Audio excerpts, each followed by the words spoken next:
Ngayong linggo sa programang Kapuso Mo Jessica Soho ay maaaring maging sensitibo sa mga bibitawan nating komento dahil ang 5 anyos na batang lalaki mula sa Badian, Cebu, agaw buhay matapos mahulog sa puno at aksidenteng matusok sa dibdib ng sanga.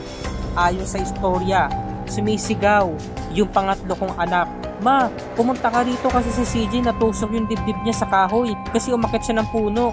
Sumigaw agad ako, "Ano nangyari?" Paglapit ko, meron nakaturok na kahoy sa kanya. Sanga ng sampalok.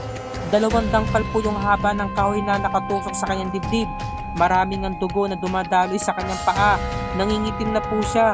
Humingi na ako ng saklolo. Sabi ko, "Huwag mong ipikit yung mga mata mo, anak." Nangihina na siya.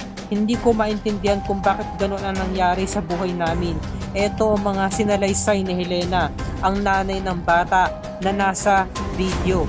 Bukas ng gabi mga kapuso ay matutunghayan natin kung ano ang kalagayan ng bata, kung ano ang mga ginawang pag-rescue sa kanya at kakamustahin natin ang kanyang kalagayan pati na rin ang kanyang kamag-anak, pati ang kanyang pamilya.